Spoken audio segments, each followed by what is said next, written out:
여러분 이스라엘이 이제 통일 왕국 시대가 사울 왕 때부터 시작이 되었는데요. 솔로몬의 시대를 마치게 되면서 이스라엘 민족이 둘로 나뉘어지게 됩니다. 10지파를 중심으로 북이스라엘이 생겨났고 그 다음에 2지파를 중심으로 해서 남유다가 생겨나게 되죠. 그런데 이 북이스라엘은 이제 아수르에서 멸망당합니다. 북이스라엘에는 선한 왕이 한 명도 없었죠. 악한 왕들로 전철되다가 결국은 아수르에서 멸망되어지게 되고요. 그 다음에 남유다도 악한 왕들이 많이 있었지만 선한 왕들이 가끔 나왔죠. 그러나 하나님의 약속에 의해서 바벨론에 의해서 예루살렘이 정복당할 때에 엘리트 그룹들이 많이 포로로 이제 잡혀가게 됩니다. 그리고 나서 하나님께서 정한 기간이 되었죠. 70년이 지나서 이제 3차례 동안 귀환을 하게 됩니다. 그래서 다시 약속의 땅 가나안으로 돌아오게 하시고 예루살렘 성전을 회복하게 하시고 그 다음에 3차 때 귀환한 느헤미야를 중심으로 해서 성벽이 재건되고 그 다음에 신앙의 회복을 위한 개혁을 이제 마무리해 가는 과정이 이제 13장입니다. 그래서 오늘 이제 이 13장이 느헤미야의 마지막 장인데요. 여기에는 느헤미야가 했던 그 개혁, 신앙 개혁의 구체적인 내용들을 담고 있습니다. 오늘이 이제 11월 마지막 주일이고 이제 금년 2022년이 한 달밖에 남지 않았습니다. 참 세월이 빨리 지나가는 것 같습니다. 우리에게도 이제 신앙 개혁의 열매들이 좀 구체적이 나타날 시기죠. 그렇지 않습니까? 우리가 금년을 시작하면서 회복을 위해서 하나님 앞에 기도하고 말씀을 나눴는데 거기에 대한 열매들이 좀 나타나야 되는 그러한 시기가 된 것 같습니다. 여러분 신앙 개혁의 유일한 길잡이는 무엇일까요? 우리가 무엇을 개혁하고 어떻게 개혁할까 하는 것에 대한 질문이 필요한데 우리의 개혁과 회복에 대한 길잡이는 오직 하나입니다. 뭐죠? 하나님의 말씀이죠. 성경입니다. 그래서 우리가 이제 개혁주의라는 이야기를 많이 합니다. 신앙적으로 개혁주의. 우리 교회도 개혁주의 신앙을 가지고 있는데요. 이 개혁주의라는 것이 무슨 새로운 것을 만들어내서 어떤 새로운 신상품을 만들듯이 그런 것을 만드는 것이 아니라 돌아가는 것이 개혁주의입니다. 어디로? 성경으로 돌아가는 것이 개혁주의입니다. 그래서 우리가 개혁주의를 표방하지만 추구하는 방향은 뭐냐면 앞으로 나가는 것이 아니라 뒤에 있는 것을 다시금 끌어와서 회복하는 그 뒤에 것이 뭐냐면 우리가 잊어버리고 우리가 지키지 못했던 하나님의 말씀으로 돌아가는 것. 그것이 바로 신앙의 개혁이고 신앙의 회복입니다. 그래서 이스라엘 역사 속에도 보면 신앙 개혁의 순간들이 종종 있었습니다. 아까 말씀드린 대로 남유다에 여러 왕들이 있었는데 여러 왕들 중에는 선한 왕들이 있었습니다. 그 선한 왕들이 한 것이 뭐냐면 다 개혁운동이었습니다. 근데 그 개혁운동이 다 뭐냐? 이전으로 돌아가는 겁니다. 이전의 신앙으로 돌아가는 것. 하나님의 말씀, 율법으로 돌아가는 겁니다. 종교개혁자들이 종교개혁을 이룬 것도 마찬가지죠. 신앙의 개혁을 부르짖고 외치는 것이 뭐냐면 말씀입니다. 말씀으로 돌아가자. 그래서 언약의 말씀으로 돌아가고 성경으로 돌아가는 것이 개혁주의입니다. 개혁주의. 오늘 느헤미야의 개혁의 시작도 보시면 어디부터 시작이 되는가? 말씀으로부터 시작됩니다. 그래서 모세의 책에서부터 시작하고 그 책에 기록된 것을 백성들의 귀에 들릴 수 있도록 선포하고 그 말씀을 들은 자들이 다시 돌아가는 것. 이것이 바로 신앙개혁의 기초입니다. 그리고 신앙개혁의 단계입니다. 그러므로 우리의 신앙의 회복을 위해서 어떤 의식이나 어떤 것보다는 말씀을 먼저 듣는 일이 집중해야 돼요. 말씀 듣는 일. 말씀을 아는 일에 집중해야 됩니다. 그래서 우리가 말씀으로 다시 돌아가려면 말씀을 읽고 묵상하고 또 말씀을 실천하는 우리의 삶의 자세가 필요한 것입니다. 이런 말씀 드리면 또 여러분들 중에 한 3분 정도가 그렇게 얘기할 것 같아요. 우리 목사님 또 같은 말 또 반복하시네. 이런 말 하시는 분이 계실 줄로 압니다. 근데 여러분 이 말을 제가 사역이 끝나는 그날까지 외쳐야 되는 것이 저의 사명입니다. 그래서 외치는 겁니다. 여러분 말씀을 멀리하면 안 됩니다. 하나님의 말씀을 멀리하면 안 됩니다.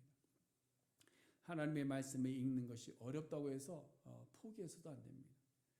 여러분 우리의 삶에서 힘들고 어려운 과정들을 많이 거치는데요. 힘들고 어렵다고 해서 우리의 삶을 중단합니까? 아니잖아요. 그렇죠? 생명이 있으면 어떻게든 어려운 그것도 극복해 내려고 하는 것이죠. 삶이 힘들다고 해서 시간이 없다고 해서 말씀을 미뤄 놓아서는 우리의 신앙을 회복할 수가 없는 겁니다. 여러분 왜냐하면 말씀이 멀리 있으면요 우리의 신앙은 점점 하나님과도 멀어지게 되어져 있는 거예요. 한번 여러분들이 신앙의 역사들을 한번 잘 돌아보세요. 하나님의 말씀이 나와 함께 있을 때에 나와 하나님과의 관계, 내가 하나님의 말씀과 멀리 있을 때 나와 하나님과의 관계를 한번 잘 재어보시면 분명히 알 수 있을 줄로 압니다. 자, 그럼 느헤미야의 신앙 회복을 위해서 모세의 책을 낭독하는데요. 그럼 첫 번째로 이제 그 모세의 책을 통해서 돌이켜 회복한 것이 무엇이냐? 1절 말씀해 보시면요. 그 책에 기록하기를 암몬 사람과 모압 사람은 영원히 하나님의 총회에 들어오지 못하리라 라는 부분을 기록한 것을 낭독했습니다. 이 말씀이 어디에 나오느냐 하면 신명기 23장 3절에 나오는 말씀입니다. 그럼 왜 암몬 사람과 모압 사람인가 하는 것이죠. 그래서 암몬과 모압이 누군가? 암몬과 모압은요 이스라엘 민족과 혈통 관계입니다. 같은 혈족이죠. 암몬과 모압을 여러분 아시는지 모르겠지만 아브라함의 조카 롯을 기억하시죠? 아브라함의 조카 롯이 있는데 이 롯이 그 딸들에게서 낳은 자녀들이 암몬과 모압입니다. 롯이 아브라함을 떠나서 소돔과 고모라 성에 정착을 하게 될 때 그 땅의 죄악이 심화했다 그랬죠. 그래서 하나님께서 소돔과 고모라 성을 불로 심판하셨습니다. 그때 아브라함으로 인해서 이 롯은 구원받게 되는데 롯과 그의 딸들과 그의 아내가 그 성에서 나오게 됩니다. 근데 아내는 오다가 뒤를 돌아보아서 소금 기둥이 되고요. 딸들과 롯만 생명을 구해서 이제 산으로 도망했는데 그곳에서 딸들이 자녀를 얻을 수 있는 길이 없으니까 신랑감을 얻을 길이 없으니까 누구에게? 아버지에게 술을 마시게 하고 아버지를 통해서 동침해서 낳은 자녀들이 암몬과 모압입니다. 그렇기 때문에 사실 혈통적으로 보면 이스라엘 민족이나 모압이나 암몬 족속은요 다 누구의 자손입니까? 아브라함의 자손이에요. 아브라함의 자손. 근데 이 모압과 암몬이 무슨 잘못을 했기에 이스라엘 회중 안에 들어오지 못하게 내치셨는가 하는 거죠. 두 가지 이유를 우리가 볼 수 있는데 하나는 이스라엘 민족이 애굽에서 나와서 가나안으로 들어갈 때에 이 어디를 지나야 되는가 하면요 모압 땅과 암몬 땅을 지나가야 됩니다. 그래야 가나안 땅으로 들어갈 수 있는 거예요. 그래서 모압과 암몬이 요단 동편에 있는 지역인데요. 그래서 남쪽에서 올라와서 요단 동편을 지나야 그 다음에 가나안으로 요단 건너 들어갈 수 있는데 이 모압과 암몬 자손이 사는 이 땅을 지나갈 때에 모세가 여기를 지나갈 때 허락해라 라고 요청을 합니다. 그런데 이 사람들이 그 청을 거절한 거예요. 거절만 한 것이 아니라 모압의 왕이었던 이 발람이라는 선지자를 불러서 이스라엘을 저주하게 했어요. 이러한 이유로 인해서 하나님께서는 신명기 23장에서 이제는 모압과 암몬 자손은 영원히 이스라엘의 회중에 들지 못하도록 해라 라고 말씀하신 겁니다. 그 부분을 오늘 느헤미야가 읽은 것이죠. 그래서 성벽 봉헌식을 하면서 모세의 율법에 기록된 말씀을 본문으로 삼아서 말씀을 전하고 있는 겁니다. 그래서 3절 말씀에 보시면 이제 이 회복 운동이 시작되는데 3절 말씀에 뭐라고 기록되어 있습니까? 백성이 이 율법을 듣고 그랬습니다. 이것이 무엇을 우리에게 보여주는가 하면요. 여러분 신앙의 회복은요. 지도자들이 막 이끈다고 해서 되는 것이 아닙니다. 목사가 아무리 여러분들에게 말씀을 읽읍시다. 우리 신앙을 회복합시다. 아무리 외쳐도요. 안 될 수 있습니다. 그렇죠? 안 될 수 있어요. 그럼 어디서부터 시작이 되느냐? 성도들이 자원하는 심령에서 일어나야 변화가 일어날 수 있다는 거예요. 여러분 신앙의 회복은요. 지도자의 힘으로 되는 것이 아닙니다. 종교개혁자들이 종교개혁을 외쳤습니다. 근데 종교개혁이 개혁자 몇 사람으로 인해서 종교개혁이 일어나느냐? 그렇지 않습니다. 거기에 여러 백성들이 함께 움직였기 때문에 가능했던 것이죠. 그러면 교회가 새로워지려면 어떻게 될까요? 목사 바꾸면 될까요? 아니에요. 뭐 당회가 있는 당회 구성원들 다 바꾸면 될까요? 아닙니다. 성도들의 자발적인 움직임이 있을 때에 그 속에 변화는 일어나게 되는 거예요. 그래서 지난 시간에도 말씀을 드렸지만 자원하는 심령들이 필요한 거예요. 자원하는 심령. 여러분 신앙은요. 자발적인 헌신이 없으면 결코 억지로 된 십자가의 은혜가 임하지 않습니다. 우리는 억지로 지는 십자가의 은혜라는 그 아름다운 문구를 사용하는데요. 아닙니다. 우리의 마음속에 자원하는 심령이 없으면 하나님의 은혜를 체험할 수가 없는 겁니다. 우리가 자원하는 심령이 되지 않으면 우리의 신앙은 회복될 수가 없는 겁니다. 그래서 우리 속에 백성들의 마음이 말씀을 듣고 그 말씀을 그대로 실천으로 옮길 때에 변화가 일어난다. 다시 말해서 우리 교회가 회복되어지고 우리 교회가 새로워질 수 있는 길은 뭐예요? 우리 성도님들이 자원하는 심령이 되어서 말씀을 묵상하고 말씀에서 들은 것을 삶 가운데 실천에 옮겨갈 때에 우리 교회는 놀라운 변화가 일어나게 될 줄로 믿습니다.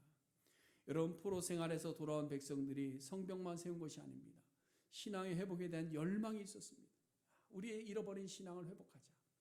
그래서 모세의 책에 기록된 말씀을 듣는 일에 집중한 것이죠. 그리고 말씀을 듣고 스스로 각자 삶 속에 그것을 뿌리내리기 시작하는데 첫 번째로 한 것이 섞인 무리와 분리하는 것을 시작합니다. 분리하는 것. 이게 굉장히 중요합니다. 여러분, 우리의 삶 속에서요, 섞여 있는 것들을 분리해내는 거 굉장히 중요한 일입니다. 왜? 성경이 그렇게 강조하고 있기 때문에 그래요. 성경은 늘 신앙의 회복, 개혁이 있을 때마다 항상 이야기한 것이 뭐냐? 신앙의 순결을 회복하기 위해서 분리시키는 일부터 항상 먼저 했습니다. 우리가 성경에서 외적으로 볼 때 아브라함과 이삭과 야곱의 친족과의 결혼을 강조합니다. 가나안을 정복할 때 그 땅 이방 민족을 완전히 몰아내라고 이야기합니다. 에스라 10장에서 이방 여인을 돌려보내라고 이야기합니다. 오늘 본문에서 모압과 암몬 족속을 분리해내라고 해요. 이 왜 그러느냐? 다 순결 때문에 순결. 하나님 앞에서 순결하고 거룩한 모습을 회복하기 위한 겁니다. 여러분, 하나님은 자기 백성들에게 늘 순결을 요구하십니다. 혼합주의를 용납하지 않습니다. 죄악이 우리 속에 가득한 그 모습 그대로 살아가라고 말씀한 적이 없습니다. 예수님께서 이 땅에 오신 이유가 뭡니까? 우리들의 묻어져 있는 이 더러운 때들을 씻어내기 위해서. 그렇죠? 씻어내기. 무엇을 통해서? 그리스도의 보혈을 통해서. 그래서 우리가 찬양해야 돼요. 보혈을 지라. 그렇잖아요? 보혈을 지라. 우리가 하나님 앞에 갈 수 있는 것은 보혈을 지라. 보혈이 뭐 하는 거예요? 우리의 죄를 씻어내는 거예요. 분리시켜주는 거예요. 그러니까 보혈이 없이는 우리가 하나님의 거룩하신 존재 앞에 설 수가 없다라는 거예요. 하나님은 우리에게 늘 이야기합니다. 너희들이 섞이지 말아라. 너희들의 순결함을 유지해라. 그래서 너희들이 뜨겁든지 차갑든지 해라. 미지근한 것 좋지 않다. 마음으로 믿고 순종의 삶을 요구하셨지 입술로는 내가 공경합니다 하면서 마음은 자기 욕심을 쫓아가는 것 하지 말아라. 성경은 그렇게 계속 이야기하고 있어요. 그러므로 여러분, 우리가 순결을 유지하고 우리의 순결을 회복하는 일에 힘써야 됩니다. 무엇을 통해서? 하나님의 말씀을 통해서. 그래서 말씀과 다른 부분, 말씀과 틀린 부분들에 있어서는 우리가 반드시 그것을 제거해낼 수 있어야 됩니다. 그럼 오늘날 이 말씀이 우리에게는 어떻게 교훈하고 있느냐? 우리의 신앙 계획이라는 것이 무엇일까라는 겁니다. 여러분, 이 말씀이 왜 우리와 관계 있느냐면요, 오늘 본문에 보면 암몬 사람과 모압 사람은 영원히 하나님의 총회에 들어오지 못한다 이렇게 이야기합니다. 이 총회라는 말, 회중이라는 말이요, 히브리 말로 두 가지 단어가 있습니다. 하나는 에다이고 하나는 카알입니다. 에다가 카알을 나중에 이제 70인용 헬라어로 번역할 때예요. 이 에다와 카알을 또 헬라어로 번역을 하는데, 에다는 뭐로 번역되냐? 시나고게, 이게 히브리인들이 모여서 있는 유대인의 회당을 이야기합니다. 회당. 그러면 카알은 뭐냐? 카알은 150번 정도 사용됐는데요. 36번의 시나고게 똑같이 회당으로 똑같이 번역됐지만 나머지 부분들의 120번 정도는 이 교회 에클레시아로 번역하고 있기 때문에.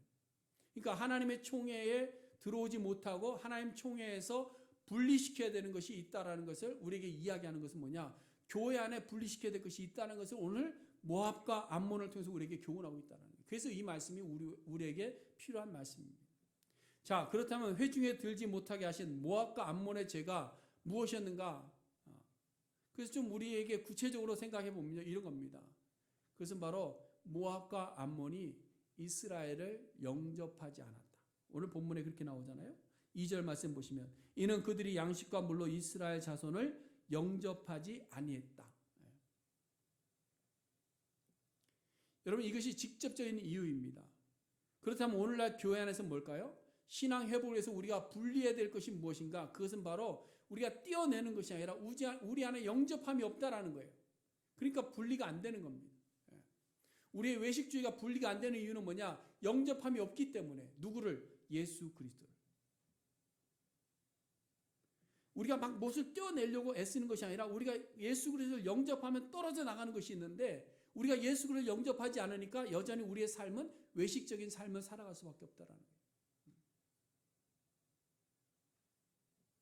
오늘날 우리가 교회라는 공동체 안에 속해 있지만 우리 공동체 안에는요 여전히 예수 그리스도를 영접하지 못하고 있는 분들이 있어요. 그러니까 교회 생활을 합니다. 종교 생활을 합니다. 그러나 여전히 우리의 삶은 뭐예요? 하나님의 백성으로 살아가기가 어려운 거예요. 왜? 예수 그리스도를 영접하지 못했기 때문에. 여러분 신앙생활은요 가장 중요한 핵심이 뭐냐? 예수 그리스도를 영접하는 데 있습니다. 예수님께서 자기 백성들에게 육신을 입고 오셨습니다. 그런데 예수님께서 뭐라고 하셨습니까? 저들이 나를 영접하지 않았다. 여러분 우리 안에 예수 그리스도를 영접하지 못한 채로 신앙생활을 하면 그것은 우리의 신앙생활이 아니라 종교생활입니다. 그러므로 여러분 오늘 우리 이 말씀을 통해서 우리가 깊이 묵상해야 되는 것이 뭐냐? 우리의 불신앙을 분리하게 해서 예수 그리스도를 우리에게 영접하는 자 되어야 될 줄로 믿습니다. 예수 그리스도를 영접하게 되면 어떤 놀라운 은혜가 있느냐? 오늘 본문에 보면 저주를 돌이켜 복이 되게 하셨다 이렇게 되어 있습니다. 저주를 돌이켜 복이 되게 하셨다. 예수 그리스도를 영접하는 순간 우리에게 임하는 세상의 많은 저주들이 복이 되게 하셨다 이 말씀을 하고 있는 거예요. 여러분 오늘부터 우리가 육신을 입고 오시는 예수 그리스도 성탄을 기다리는 기간입니다. 예수 그리스도가 이 땅에 오시는 이유는 뭐냐? 자기 백성을 구원하시기 위해서 오시는 거예요.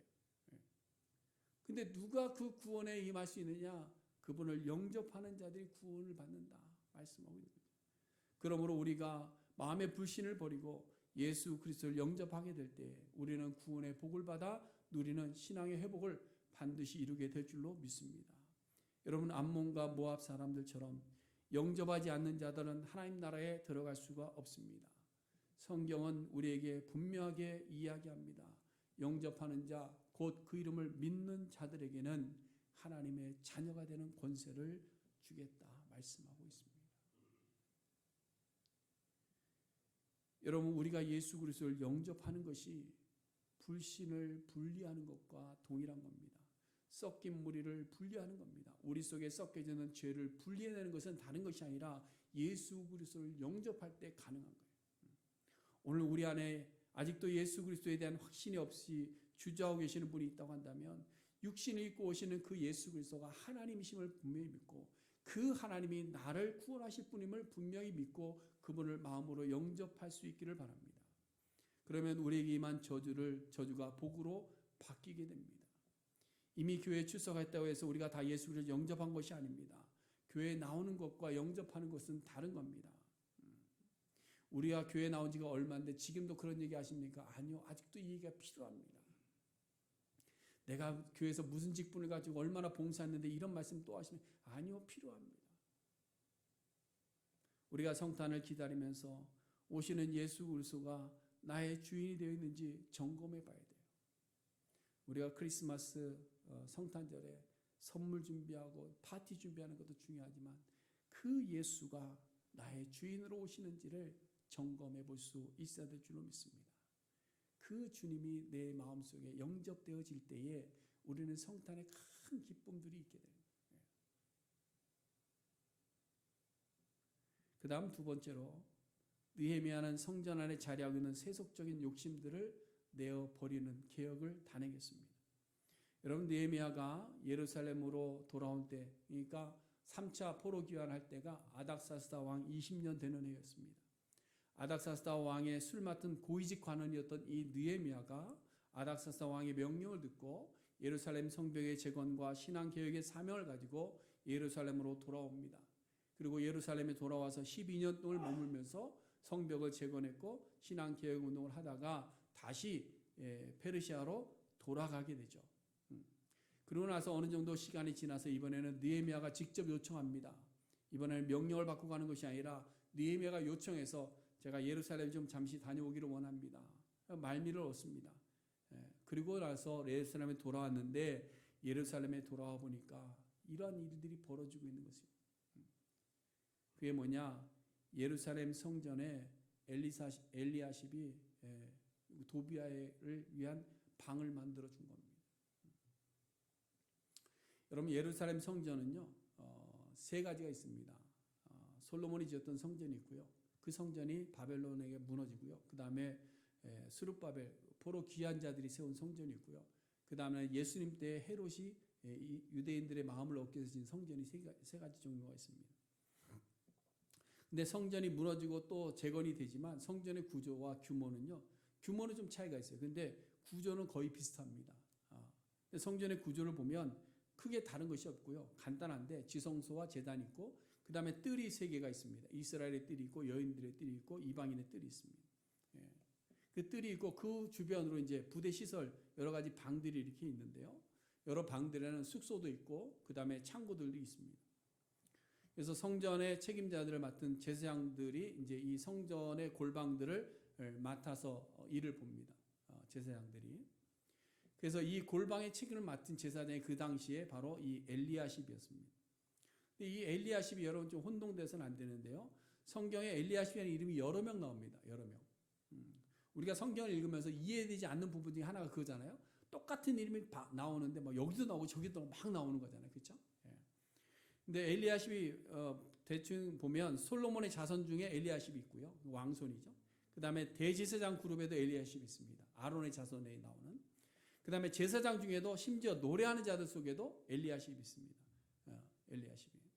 그렇기 때문에 오늘 본문에 나오는 엘리야십이 누구인가 하는 것은 명확하지는 않습니다. 그러나 3장 1절에 나온 대제사장 엘리야십은 아닙니다. 그 대제사장 엘리야십은 뒤에 12장 28절에 보면 거기 나온 대제사장 엘리야십과 동일한 인물이고요. 오늘 본문에 나오는 엘리야십은 그냥 제사장 엘리야십입니다.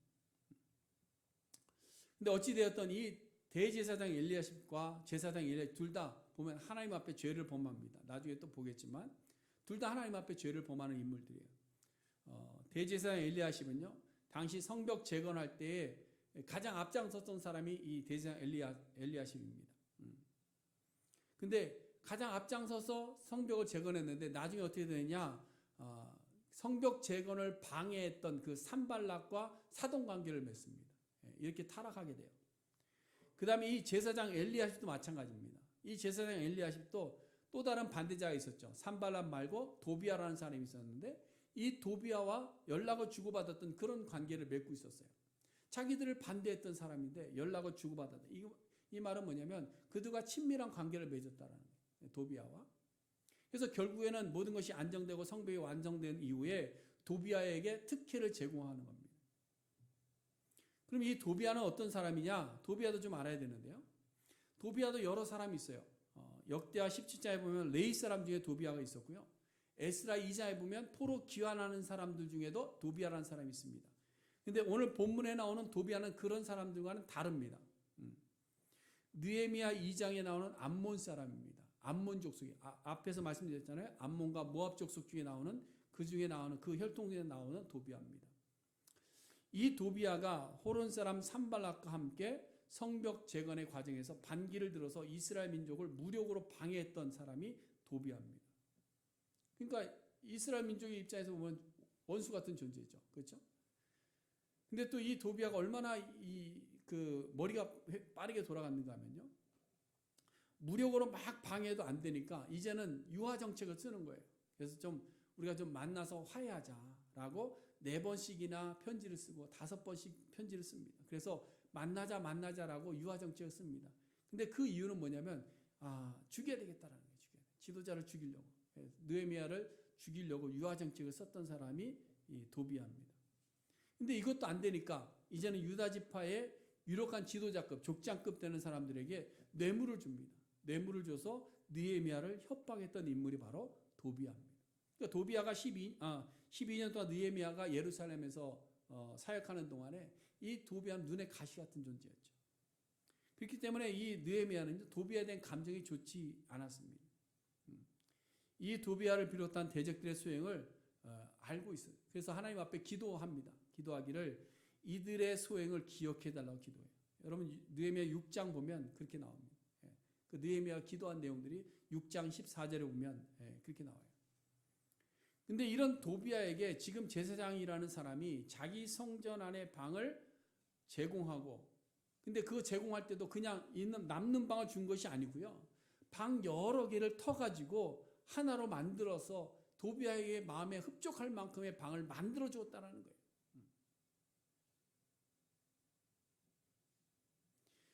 모세의 책에서 보면 암몬 자손은 이스라엘 회중 안에 들어오지도 못하는 존재인데 성전 안에다 방을 만들어 준 거예요. 방을. 이것을 지금 느헤미야가 돌아와서 본 겁니다. 그러니까 느헤미야가 참을 수가 없네요. 분노하게 돼요. 그래서 느헤미야는 이렇게 엘리야십이 도비아에게 하나님의 전뜰의 방을 만든 것을 악한 일로 규정을 하고 있어요. 악한 일. 오늘 본문에 그렇게 이야기해요. 악한 일로. 거기 7절 말씀 보세요. 하나님의 전뜰의 방을 만든 악한 일을 안지라. 여기서 느헤미야가 엘리야십의 행동을 악한 일이라고 한 이유는 뭐냐? 하나님의 전을 강도의 소굴로 만들었기 때문에 악한 일이다 이야기하고 있는 거예요. 여러분 우리가 예수님의 성전 정화의 사건을 통해서도 보았지만 하나님의 전은 분명히 예배하는 곳이고요. 하나님의 전은 뭐죠? 기도하는 곳입니다. 근데 이 기도하는 집에 무엇이 오고 가느냐? 물질이 오고 가고 이권이 개입되니까 그것을 강도의 소굴로 만들었다라고 책망하신 거예요. 그래서 오늘 느헤미야도 엘리야십이 도비아에게 방을 내어주고 만드는 것에 대해서 악한 일이다라고 정의하고 있는 겁니다. 여러분 지금 엘리야십이 그래서 한 행동과 예수님 장세 제사장들이 한 행동은 보면 그 목적이 동일합니다. 왜 그랬는가? 여러분 엘리야십이요 도비아에게 방을 내준 이유가 뭘까요? 도비아가 하나님의 성전의 봉사자로 자원했기 때문에 그랬을까요? 아니면 도비아가 이제 회심해서 돌아와서 성전에서 무슨 직책을 받았기 때문에 성전 안에다가 방을 내줬을까요? 아니에요. 엘리야십은 도비아와 이권 관계를 서로 유착 관계가 있었던 거죠. 그래서 뒷거래를 통해서 도비아에게 방을 제공하는 반면에 엘리야십 뭔가를 또 얻었겠죠. 이러한 뒷거래가 있었던 겁니다. 그래서 악한 일이 된 거죠. 예수님께서 성전을 정결하신 이유도 뭘까요? 성전이 막 너무 더러워서요? 아닙니다. 거기에 보면 제사장들이요. 제사에 사용되는 물건과 성전에 드리는 성전세에 대해서 무슨 편의시설을 제공한답시고 성전 안에서 재물을 바꿀 수 있게 해주고 성전 안에서 화폐를 교환할 수 있도록 그 자리에 장을 만들어내 준 거예요. 그러면서 그들이 이득을 본 겁니다. 그래서 멀쩡한 재물을 가지고 와도 이거 흠이 있다. 그래서 빠꾸 그러면 또 어떻게 집에까지 못 갔다 오니까 거기서 재물 사는 겁니다. 이렇게 해서 남는 이득들을 제사장들이 착복한 거예요. 그것에 대해서 예수님께서 책망한 겁니다. 그러니까 이 기도하는 집이 하나님의 성전이 강도의 소굴로 되어버렸다라는 것을 이야기하고 있습니다. 그래서 느헤미야도 예수님도 성전을 정결하게 한 겁니다. 이렇게 우리가 신앙생활하며 예배하는 교회 그리고 신앙 공동체가 기도하는 일이 중심이 되지 않고요. 하나님을 예배하는 일이 중심이 되지 않고 이권을 얻기 위한 수단으로 변하게 되면 그것이 바로 뭐냐? 악한 일이 되는 줄로 믿습니다. 악한 일. 여러분 마틴 루터가 종교개혁을 할 때에 95개 방방문을 성전에 이렇게 못 박았습니다. 근데 95개의 반박문을 낼 때에 그 원인이 어디에 있는가 하면요. 다른 것이 아니라 교회가 교회의 목적을 위해서 신앙을 이용하는 것이죠. 마치 교회에 큰 방을 들여놓는 것과 똑같은 겁니다. 그래서 교회를 화려하게 건축하기 위해서 자신들의 목적을 이용해서 이 면죄부라는 것을 판매하기 시작한 거예요. 근데 여러분 면죄부는요. 성경에 어디에도 없는 겁니다. 신앙적인 근거도 없는 거예요. 그런데 오로지 건축물을 만들기 위한 수단으로 이용해서 여러 가지 신학적인 이야기들을 막 갖다 붙여서 만들어낸 거예요. 그래서 이것을 개혁하자라는 거예요. 그래서 종교개혁이 시작된 겁니다. 근데 여러분 이와 비슷한 일들이 이 종교개혁으로 만드는 이 개신교에서도 똑같이 일어나고 있다는 거예요. 시간이 지나면서. 자기들의 이권을 위해서 모입니다. 필요한 사람들끼리 모입니다. 자기들이 서로 도움이 될 사람들끼리만 모입니다. 그리고 그들만 돌아옵니다. 그 안에서 무엇을 얻어내기 위해서 다양한 성경적인 이론들을 갖다 붙여가면서 자신들의 이익을 위해서 살아가는 모습을 보게 됩니다. 여러분, 느헤미야도 예수님도 하나님의 전이 강도의 소굴로 변하는 이 악한 일에 대해서 그저 바라만 보지 않고 개혁하셨습니다. 그럼 우리 안에는 이러한 악한 일이 없을까 돌아봐야 되죠. 앞서 암몬과 모압을 하나님의 회중 안에 들어오지 못하게 하고 분리했던 이유도 순결을 유지하라라는 것인데, 마찬가지로 여러분, 우리의 신앙이 순결을 잃어버리고 사회적 관계 중심이나 어떤 친목의 목적이나 자신의 사업적 목적이나 도움의 도구만 생각해서 결탁하게 되면 우리도 하나님 앞에서 악한 일을 행하는 엘리야십과 같은 것입니다. 여러분, 신앙과는 상관없이 자기의 사업 목적을 위해서 공동체에 들어오거나 신앙과는 상관없이 자신의 취미 생활을 위해서 교회 봉사자로 들어오는 일들이 얼마나 많은지 모릅니다. 여러분, 우리가 한 형제고 자매고 서로 돌아보는 그것은 당연한 일입니다. 성경도 우리에게 이야기하고 있습니다. 그런데 신앙이 없이, 그리스도의 십자가가 없이, 하나님의 사랑이 없이 그저 자신의 이것만을 위해서 모이는 것은 하나님께서 금하신 악한 일인 줄로 믿습니다. 여러분, 하나님께서 자기 형제를 돌아보라고 그랬습니다. 그래서 여러분, 우리는 같은 공동체 안에 있는 성도들을 돌아봐야 돼요. 그들의 사업도, 그들의 하는 일들도 함께 힘을 모아주고 같이 돕고 하는 겁니다. 그것은 뭐예요? 형제를 돌아보는 모습입니다. 그런데 자기 이권을 위해서 우리가 하나 되는 것은 하나님께서 악한 길로 규정하고 있고 강도의 소굴이라고 규정하고 있는 겁니다. 오늘 느헤미야는 엘리야십과 도비아의 이런 자기들의 이익을 얻고자 하는 명목으로 성전을 더럽힌 악한 일을 규정하고 성전을 정결하게 하고 성전을 회복합니다. 그러므로 우리도 마찬가지입니다. 금년에 회복을 위해서 기도했는데요. 우리가 먼저 회복해야 되는 것은 내 마음이 온전히 십자가를 바라보며 예수 그리스도를 영접한 신앙인으로 살아가고 있느냐. 우리 공동체 안에는 정말로 순수함 가운데 하나님 앞에 기도하는 예배당이 되고 있느냐, 하나님을 예배하는 처소가 되고 있느냐라는 것을 우리가 돌아봐야 될 줄로 믿습니다. 만약에 우리 속에 그것이 없다고 한다면, 만약에 우리 속에 아직도 영접하지 않은 섞인 세상과 섞인 것들이 우리 안에 자리하고 있다면 그것을 내어보내고 분리할 수 있는 그런 시간들이 우리에게 필요한 줄로 믿습니다. 여러분, 이것이 왜 중요한가 하면 우리의 마음이 순결하지 못해서 자기 욕심과 자기 만족을 우선하게 되면요, 우리 교회가 견고하게 서지를 못합니다. 우리의 신앙이 견고해지지 못합니다. 그래서 바람이 불면 어떻게 됩니까? 모래알처럼 다 사방으로 흩어져 버리고 마는 것이죠. 여러분, 교회의 회복은 오직 십자가만 자랑하는 순결함으로 모일 때에 열매를 맺는 겁니다. 어떤 비바람이 불어도 견고히 버텨낼 수 있는 겁니다. 그러므로 우리는 예수 그리스도를 영접한 그리스도인으로서 하나 되어서 견고히 뿌리를 내리고 오직 기도하는 일과 예배하는 일 위해서 하나 될 때에 우리는 이 세상에 승리하는 승리자들로 새롭게 발돋움하게 될 줄로 믿습니다. 오늘 느헤미야의 개혁을 쭉 보았는데요. 한 문장으로 요약해 본다면 이렇게 요약할 수 있지 않을까요? 하나님의 말씀을 따라 예수 그리스도를 영접하고 구원받은 백성으로서 순결을 회복한 개혁이었다. 여러분, 우리도 예수님의 탄생을 준비하면서 성경에 기록된 예수님을 소망할 수 있기를 바랍니다. 육신을 입고 오시는 예수 그리스도를 마음으로 영접하시기를 바랍니다.